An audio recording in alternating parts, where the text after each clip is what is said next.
E aí, galera, vamos respirar fundo, vamos cada um na sua crença fazer suas orações, buscar a Deus em todos os momentos e nos encher com essa vontade, essa coragem de acreditar que tudo é possível e que a gente vai superar. E vamos, porque precisamos superar, e a gente, com um pensamento positivo, a gente se torna mais forte. A aula de hoje, muito especialmente para vocês, meus queridos alunos, vem em busca, né, da sequência do nosso conteúdo aí na apostila, conteúdo de biologia A. Nós vamos hoje, dentro do tópico de citologia, nós vamos hoje trabalhar membrana plasmática, sua composição, anexos da membrana, que tanto pode vir na citologia como na histologia animal, e vamos depois falar da parte de transporte. Então, vamos junto? Foco. Se tiver dúvida, lembra, eu estou à sua inteira disposição. Primeira imagem. Bom, essa imagem é para você se fazer, para que você se autoavalie, em virtude de todos vocês já terem visto esse conteúdo. Tudo bem? Lembra disso? Então, olha aí, me diz qual o nome da região número 1, qual o nome da região número 2, que nome eu dou a esse composto que está ali no alto, na região número 4, quem é aquele símbolo lá, aquele desenho do número 3, do número 5. Então, vamos lá? Número 1, eu posso dizer que é uma das bicamadas lipídicas, né? Eu posso dizer que é a região hidrofílica. O 2, região hidrofóbica, que o número 1 é a região fosfórica, né, onde eu tenho fosfato, é a região polar. Número 2 é a região apolar, constituída de ácidos graxos, duas cadeias de ácidos graxos para cada um desses lipídios que aí estão, fosfolipídios, né? O número 4 é uma glicoproteína, o açúcar é um carboidrato que está ali naquela proteína ligada a ela, formando o glicocálix, ou glicocálice. Número 3 é uma proteína integral, ou proteína transmembrana. E o número 5 uma proteína de superfície. Vamos para a próxima imagem. E agora, já entrando na parte didática, né, do conteúdo, a parte teórica da aula, você tem aí o mosaico fluídico, esquema representado da membrana plasmática. Membrana plasmática, estrutura pertencente a todas as células, unidade básica de todas as células, encontrada em todas as células, a membrana plasmática. E a sua composição, bicamada fosfolipídica,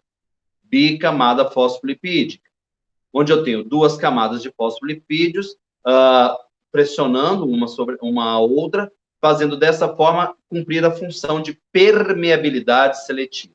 A composição química da membrana plasmática é lipoproteica, porque além dos fosfolipídios, da bicamada fosfolipídica, eu tenho proteínas. Então, aí você observa as duas camadas de fosfolipídios, certo? E ali, associado a eles, nós temos as proteínas integrais, seja ela alfa-hélice, ou a proteína integral canal, ou a proteína integral que você tem na lateral. Você tem ali a proteína periférica, também chamada extrínseca, como a proteína integral é intrínseca, a proteína periférica extrínseca. Essa proteína periférica, você observa que ela vai estar apenas em uma das bicamadas lipídicas. Você observa lá uma outra proteína periférica, que é a proteína globular, e associados, seja a lipídio, seja a proteína, você tem carboidrato. O carboidrato associado à proteína forma uma glicoproteína. O carboidrato associado a um lipídio vai formar o glicolipídio. Esses carboidratos foram associados a lipídios e proteínas quando esses lipídios, normalmente provenientes do retículo endoplasmático livre, e proteínas provenientes do retículo endoplasmático rugoso passaram pelo complexo de Golgi, sofrem a glicosilação. Então, no complexo de Golgi, no aparato de Golgi, aparelho de Golgi, sistema golgiense, vai ocorrer isso. A glicosilação de lipídios e proteínas, agregando carboidrato ao lipídio, agregando carboidrato à proteína. Essa parte externa aí, ó, formada desses carboidratos, é que irá constituir o glicocálix, que ajuda as células a se unir uma à outra, ajuda as células no reconhecimento celular, permite que as células se reconheçam por esse glicocálix, ajuda a célula num processo de rejeição as células estranhas ao organismo, porque reconhecem no glicocálix um mecanismo de rejeição a ele. É o que normalmente pode ocorrer no caso dos órgãos transplantados. As nossas células de defesa rejeitaram um órgão transplantado decorrente da a constituição do glicocálix dele, ser distinto. Observamos ainda a presença de colesterol, que tanto é responsável pela fluidez como pela estabilidade da membrana de acordo com a temperatura. Detalhe, essas proteínas que vocês estão vendo, elas conseguem se mover nessa camada fosfolipídica, porque a membrana é líquida, ela é fluídica, tá? Ela é fluídica, permitindo o movimento dessas proteínas na membrana. Próxima imagem. Mais ainda, para fixar o conteúdo, vamos dar ênfase agora, né? Nós já mencionamos proteína integral, proteína canal, proteína de superfície, mas vamos observar agora a característica lipídica da membrana. Região, olha lá, grupamento hidrofílico, viu lá, vermelhinho, lá, grupamento hidrofílico, é onde você tem o fosfato, é a região polar, tanto na parte externa quanto na parte interna da célula. Tudo bem? Grupamento hidrofílico. E depois, grupamento na parte central da membrana, onde estão os ácidos graxos, aqueles traços lá dentro, os 2 traços para cada bolinha, são os ácidos graxos. 2 cadeias de ácidos graxos, formando, então, a parte central da membrana. Tudo bem? Então, aí a gente viu, então, a estrutura da membrana plasmática. Sigamos. A gente vai observar agora nessa imagem, novamente... Tudo bem? Então, procura para mim qual o número correspondente à região hidrofóbica. Hidrofóbica, que dá a característica apolar. Isso, número 2. Constituição química dela. Isso, ácidos graxos, ácidos gordos. Qual é a região hidrofílica? Isso, número 1, região polar hidrofílica. Detalhe, por ter essa região hidrofílica e a região hidrofóbica, a membrana plasmática recebe uma denominação, uma classificação de membrana anfipática, por ter essas 2 características. Número 4, o açúcar presente é uma glicoproteína. Próxima imagem. A gente observa nessa imagem agora, toda a constituição da membrana, vai ficar aí para você se autoavaliar, para você ver se tem alguma dúvida. Observe as proteínas periféricas, observe as proteínas integrais ou transmembrana, procura a constituição dos glicocálix, região hidrofílica, região hidrofóbica, onde está o colesterol, e aí por diante. Próxima imagem.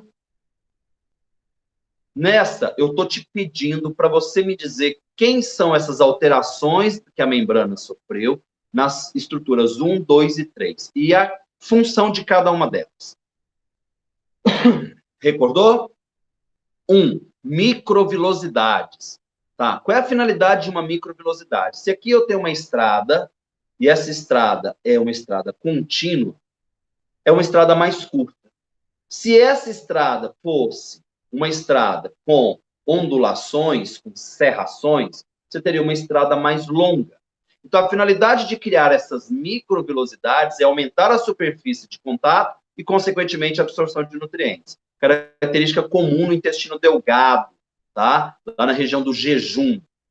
Número 2, você tem filamentos que são parte do citoesqueleto, chamados esses filamentos de filamentos intermediários, pressionando a membrana das 2 células, uma contra a outra, criando ali uma junção entre elas, aumentando a sua aderência.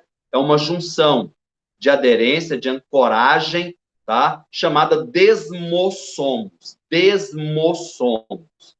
Mais abaixo, número 3, a gente vê entrâncias e reentrâncias da membrana plasmática de 2 células, criando as interdigitações, também com finalidade de aderência. 1, microvilosidades, aumenta a superfície de contato e absorção. 2 e 3, com função de aderência. 2, desmossomos, filamentos intermediários pressionando. E 3, as interdigitações, que são entrâncias e reentrâncias da membrana de 2 células. Tudo bem? Vamos, então, para a próxima imagem, onde a gente observa um pouco mais detalhado as junções. Então, nós teremos uma imagem seguinte que vai te favorecer. Aqui, eu apresento para vocês junção, tá? Zona de oclusão, Então, se eu estou fazendo uma oclusão, eu elimino o espaço existente entre a membrana das duas células, para que eu não tenha substância entre essas duas membranas, entre essas duas células. Então, é uma zona de oclusão, certo? Oclusão, eu vou fechar o espaço entre elas. Abaixo, eu tenho a zona de aderência. Zona de aderência. A zona de aderência é uma zona de ancoragem, tá? Então, eu vou ter filamentos ali de actina, microfilamentos de actina, pressionando a membrana de duas células e criando essa junção entre elas, de aderência, aumentando a aderência, a ancoragem. A terceira junção de cima para baixo é a junção nexon, que é uma junção comunicante. São proteínas que fazem a comunicação, criam canais de comunicação de substâncias solúveis em água que possam passar da membrana plasmática de uma célula para outra. Isso normalmente ocorre, por exemplo, nas células cardíacas, junções nexons, que permite essa comunicação dentro do citoplasma das duas células, como em célula animal, típica da célula cardíaca, tá? do miócito, da célula muscular cardíaca, e abaixo nós temos o desmossomos. O filamento do desmossomo já é um filamento intermediário, um filamento um pouco mais espesso, faz parte do citoesqueleto, pressionando, aumentando a aderência. Embaixo, nós temos ali o meio desmossomo. M-desmossomo, meio desmossomo. Por quê? Porque não é a junção de duas células. Esse M-desmossomo é comum, por exemplo, em tecido epitelial, de revestimento. Então, se é tecido epitelial, eu tenho uma camada de células que se apoia sobre uma lâmina basal. Essa lâmina basal, que não é célula, é uma superfície de substância que permite que os filamentos intermediários fixem a célula a essa lâmina basal. Então, o M-desmossomo, com filamentos intermediários fixando a lâmina basal. Vamos para a próxima imagem para melhorar a sua compreensão. A gente observa aqui o que eu já tinha dito antes. Então, zona de oclusão, tudo bem? Ou junção de oclusão.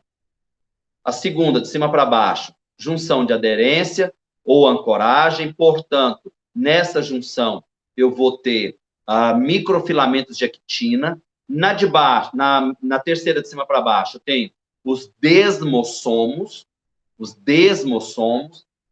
que são filamentos intermediários pressionando essa parte mais espessa da membrana, criando essa ancoragem. O quarto de cima para baixo, eu tenho os nexons, que são junções comunicantes, que permitem a comunicação do citoplasma de duas células.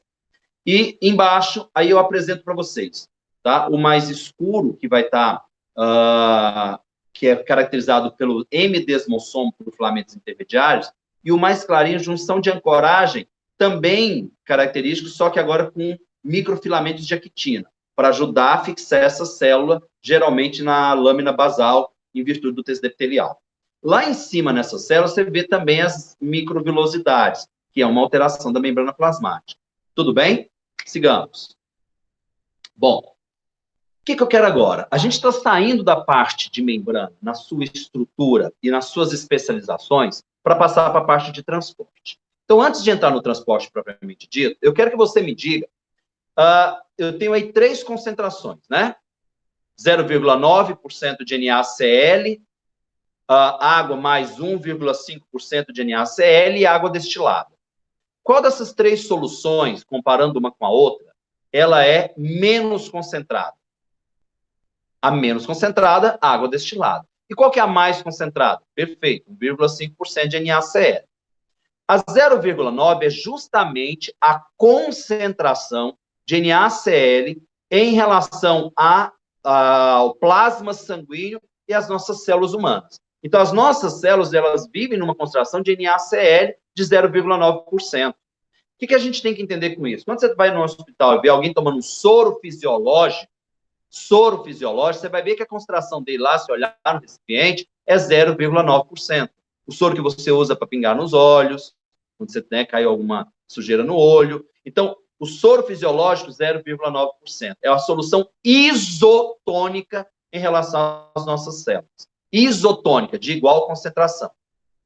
A 1,5 é uma solução hipertônica em relação às nossas células. E água destilada, uma solução ISO. Qualquer solução menor que 0,9% de NaCl vai ser uma solução hipotônica. 0,9 isotônica, acima de 0,9 hipertônica, abaixo de 0,9 hipotônica. Vamos para a próxima. Pessoal, aqui eu tenho o recipiente e com 3 números aí. Número 1, 2 e 3. Digamos que o número 3 esteja uma membrana semipermeável. Uma membrana semipermeável. As bolinhas verdes, como você observa, são solutos. Tá? E a água, como solvente. Em qual das duas soluções eu tenho uma solução mais concentrada? 1 ou 2? Exato, 2. Que nome que eu vou dar a essa solução? Hipertônica. Que nome que eu dou à solução 1? Hipotônica. E agora eu vou começar a falar de transporte. Se você tiver que equilibrar essas soluções, trabalhando somente com a água, sem poder mexer com as bolinhas verdes, sem poder mexer com o soluto, você levaria a água de 1 para 2 ou de 2 para 1? Exato, de 1 para 2. Então, o lado 1 vai perder água. Se fosse a célula, ela iria murchar. O lado 2 ganha água. Se o lado 2 fosse a célula, ao ganhar água, ela iria inchar. Certo? Tudo bem? Mudando, então. O exemplo citado é o exemplo de osmose, onde você trabalha somente com a água em busca desse equilíbrio. No exemplo 2, você vai levar substância de soluto agora. Se você tiver que buscar o equilíbrio, trabalhando apenas com as bolinhas verdes, com soluto, por um processo de difusão, você vai levar soluto de onde para onde? De 1 para o 2 ou do 2 para o 1? Se eu estou buscando o equilíbrio, eu vou levar bolinhas verdes, soluto do 2 para o 1, professor. Exato, buscando esse equilíbrio. Então, eu levo soluto do meio hipertônico para o meio hipotônico em busca do equilíbrio da concentração. Legal. Certo. Professor, mas se eu for teimoso e levar essa bolinha verde, que está lá no recipiente 1, se eu levar essa bolinha para o recipiente 2, aí já é transporte ativo, porque você está indo contra o gradiente, contra o equilíbrio, contra a concentração. Certo? Espero que tenha fixado. Vamos para a próxima imagem. A gente vai falar agora dos tipos de transporte. Membrana plasmática, transportes. Passivo. Não tenho gasto de energia porque eu vou em busca do equilíbrio. Se eu estou indo em busca do equilíbrio, se eu estou num barco indígena chamado piroga, correnteza abaixo, eu não vou gastar energia, eu estou indo a favor do gradiente, a favor do equilíbrio, não tem gasto de energia, transporte passivo. Transporte ativo, na piroga indígena, barco indígena, correnteza acima. Vai ter gasto de energia por quê? Porque eu estou indo contra o gradiente.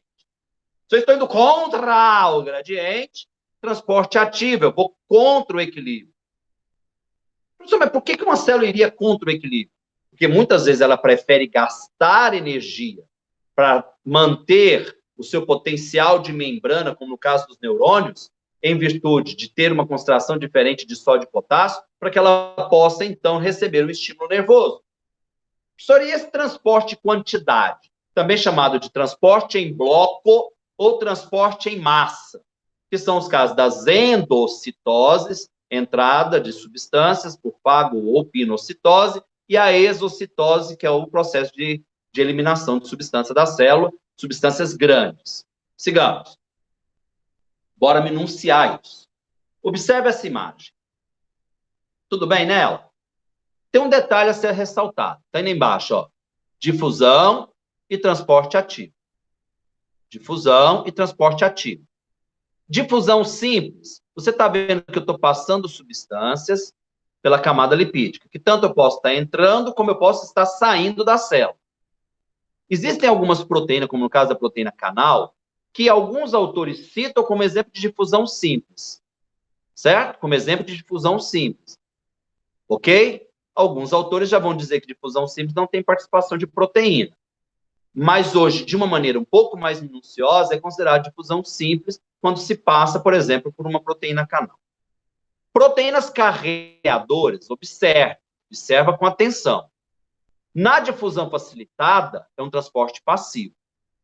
Se eu fizer com gasto de energia, o transporte já é ativo. Próxima imagem. Nessa que a gente está vendo agora, observe que o transporte por difusão simples, nesse exemplo citado, foi apenas pela bicamada lipídica.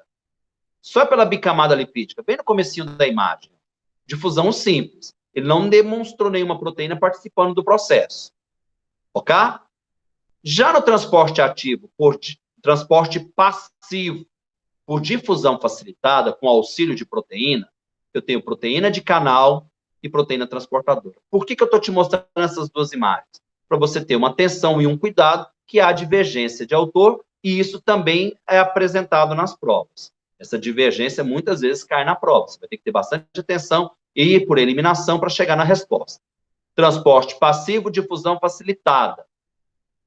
Transporte passivo, difusão facilitada. Não há gasto de energia, porque eu estou indo em busca do gradiente, em busca do equilíbrio. Observa o gradiente eletroquímico ali do lado. Observa que a concentração da substância é muito maior na parte superior do que na parte inferior. Já no transporte ativo, vê que eu estou indo contra o gradiente. Estou levando substância para onde ela já está em concentração elevada. Por isso, transporte ativo. Próxima imagem. Bom, vamos agora por cada uma delas. Difusão simples.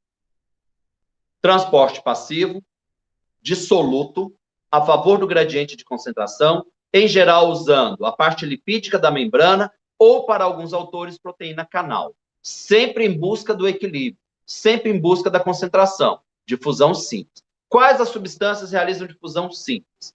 Oxigênio e gás carbônico são os mais citados. Oxigênio e gás carbônico, certo? Oxigênio e gás carbônico. O oxigênio que você inspira, ele passa do pulmão para a corrente sanguínea e da corrente sanguínea para a sua célula, difusão simples. O gás carbônico que está na sua célula sai da sua célula por difusão simples, indo para a corrente sanguínea para, então, no pulmão, ser jogado para fora do organismo. Certo? Difusão simples, oxigênio e gás carbônico. Próximo. Na difusão facilitada que a gente está vendo agora, perceba que eu tenho o auxílio de uma proteína de membrana. Então, essa proteína da membrana, sem gasto de energia, vai transportar, exemplo, glicose, que é monossacarídeo, vai transportar, exemplo, aminoácidos para a célula. Tudo bem? Glicose para dentro da célula, aminoácido para dentro da célula. Poderia ser o inverso? Poderia. Só que lembra, sempre em busca do gradiente. Sempre em busca do equilíbrio, para ser difusão facilitada. Tudo bem? Tem o auxílio de uma proteína de membrana. Bora aí! Próxima imagem. Bom, pessoal, também transporte passivo. Já falamos de difusão simples, falamos de difusão facilitada, vamos lembrar da osmose. Na osmose, observa um detalhe. Verde, molécula de açúcar.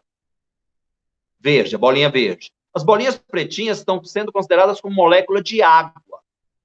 Observa que no primeiro recipiente, a concentração era diferente, né, de solução. A solução tinha concentrações distintas, separadas por essa membrana semipermeável. O volume de líquido nas duas soluções era o mesmo, né? Nas duas soluções era o mesmo. Só que como a solução, de um lado, estava mais concentrada, tinha um teor de moléculas de água maior, mais elevado, puxou água. Porque quem puxa água é justamente quem está mais concentrado. Por isso que o volume mudou. Detalhe que eu preciso que você tenha atenção. Pessoal, concentra nessa parte. Quando ele vai te perguntar sobre osmose, ele pode te induzir ao erro. Eu estou te implorando, não erre. Por quê? Porque na hora da pergunta ele pode te dizer o seguinte. Ele faz uma afirmativa para você dizer se é verdadeiro ou falso. Osmose. Movimento de solvente do meio hipotônico para o meio hipertônico a favor do gradiente de concentração, sem gasto de energia. Certo ou errado? Certo, perfeito. Do hipotônico para o hipertônico, sem gasto de energia, em busca do gradiente de concentração. Perfeito. Cuidado agora. Segunda frase. Osmose. Movimento do solvente, de onde se encontra em maior concentração, portanto, solução hipotônica, para onde se encontra em menor concentração, portanto, solução hipertônica, a favor do gradiente de concentração, sem gasto de energia. Verdadeira ou falsa? Verdadeira. Só, mas o solvente se encontra em maior concentração no meio hipotônico? Perfeito.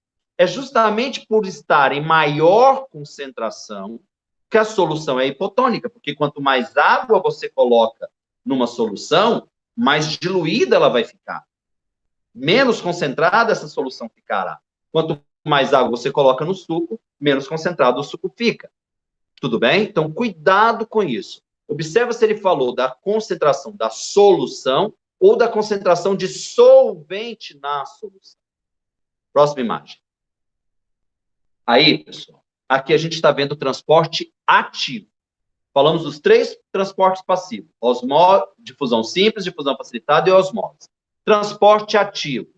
É simples. Observa que eu estou indo contra o gradiente, contra a concentração. Estou levando o soluto de onde já está em pequena concentração para onde ele já está em grande concentração. Isso normalmente ocorre quando eu jogo sódio para fora da célula e potássio para dentro dela, indo contra o gradiente de concentração. Bomba de sódio e potássio, tá? Transporte ativo. A bomba de sódio e potássio é o nome que se dá à proteína da membrana que realiza tal função. Podemos seguir. Pessoal, nessa imagem agora, nós estamos falando dos transportes em bloco, tá? Transporte em bloco. Se divide em 2 tipos: endocitose e exocitose. 3 tipos de endocitose. Fagocitose, quando englobar a partícula sólida, porque fago significa comer, tá? Fago significa comer. Quando alguém te chama para fagiar, está querendo te levar para comer com ele ou com ela. E, detalhe, na fagocitose, observe as evaginações. E, para fora, né? Injetar para dentro, ejetar para fora. Então, evaginações, pseudópodos, expansões da membrana para englobar uma partícula. Isso é comum nos macrófagos, nos neutrófilos, células fagocitárias, né? Chamada fagócitos. Pinocitose. Pinocitose. Englobamento de partícula líquida. Então, é comum na pinocitose o processo de invaginação.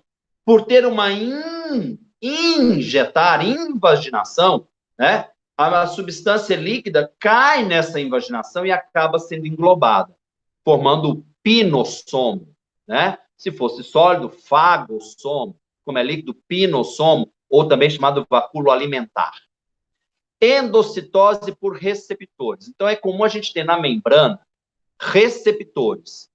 E quando o substrato específico a esse receptor, chave fechadura, se encaixa nele, estimula o processo, então, de formação do vacúolo, tá? Estimula a formação desse vacúolo, tá? Então, uma endocitose por receptores de membrana. Tudo bem? Endocitose, fagocitose, pinocitose, e por receptores, vamos para a próxima imagem. Pessoal, último transporte em bloco, só que agora de dentro para fora, exo. E só tem um nome, um exemplo: exocitose ou plasmocitose. Plasmocitose. Você observa que a membrana, ela vai receber um vacúolo. Então, um vacúolo, nesse caso, já deve ser um vacúolo secretor, um vacúolo residual, né, que deve ter passado por algum mecanismo de digestão produzido pelo lisossomo. Esse vacúolo, ele direciona, ele se aproxima, se for uma vesícula de secreção proveniente do complexo de Golgi, se aproxima da membrana plasmática, se funde a ela, se une à membrana plasmática, não permitindo que a membrana fique exposta, não permitindo que a célula fique exposta, que a célula sofra qualquer risco, tá? Então, ela preserva a integridade da membrana celular. Quando esse vacúolo se uniu à membrana da célula, jogou o produto dessa secreção para fora da célula, como, por exemplo, fazem as glândulas secretoras. Tudo bem? Próxima imagem. Pessoal, aqui eu estou te mostrando um processo de endo- e exocitose. Uma fagocitose, olha lá, a partícula sólida sendo englobada, a formação dos pseudópodos, evaginações. englobou fagocitose, está lá o fagossomo, cita ali uma organela celular que vai participar do processo de digestão, não da fagocitose, mas da digestão, lisossomo, o vacúolo digestivo pela união do fagossomo com o lisossomo, o vacúolo residual proveniente da degradação, lembrando que a enzima que estava no lisossomo permanece intacta, e a plasmocitose ou exocitose, quando você joga isso para fora da célula. Tudo bem? Endocitose e exocitose na mesma imagem. Próximo. Pessoal, olha agora, vamos fazer uma autoavaliação. Qual desses 3 exemplos é um transporte ativo?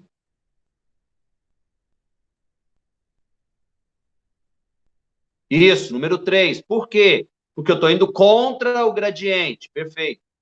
Qual desses transportes é uma difusão simples? Perfeito. Número 1. Perfeito. Oxigênio, gás carbônico.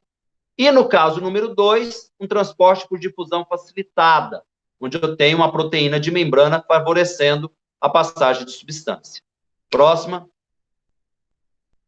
Novamente, para você se autoavaliar. Qual desses números corresponde ao transporte ativo?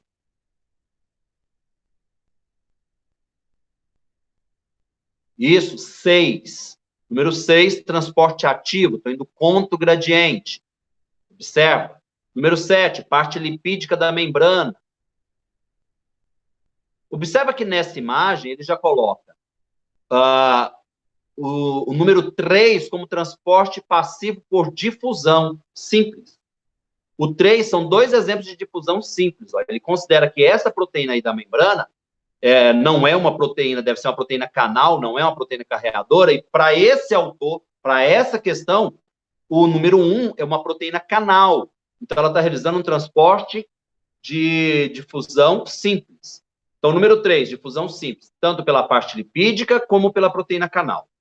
Número 4, difusão facilitada. Número 4, difusão facilitada. Por que o 4 é difusão facilitada, professor? Já vai entender. Porque a junção do 3 e do 4 originou o número 5, que é exemplo de transporte passivo.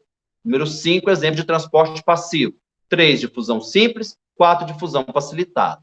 O número 2, proteínas carreadoras. Ok? Tudo bem? Próximo.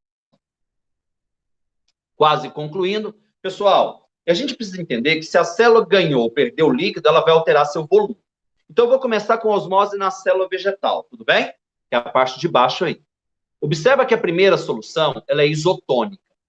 Se ela é isotônica, a solução vai ter entrada e saída de água da célula, não comprometendo o volume celular. A célula fica flácida, tá? Flácida, normal, flácida, podendo aumentar ou diminuir o seu volume, tá? Porque ela está numa solução isotônica, de igual concentração a ela, ok? Solução hipotônica. Essa célula vegetal está numa solução com a concentração menor. Então, como a solução onde a célula foi mergulhada tem uma concentração menor, ela é hipotônica, a solução ela é menos concentrada do que a célula vai ganhar água. Se a célula ganha água, olha o que aconteceu com o vacúolo dela. O vacúolo dela inchou. E ele incha pressionando a membrana da célula contra a parede celular. A parede vai dizer o quê? Vem, encosta, mas daqui você não passa. Essa célula ficou túrgida, sofreu turgência ou turgescência. Turgência ou turgescência. Porque a célula vegetal ficou colocada em solução hipotônica. Terceira imagem. A célula está numa solução hipertônica.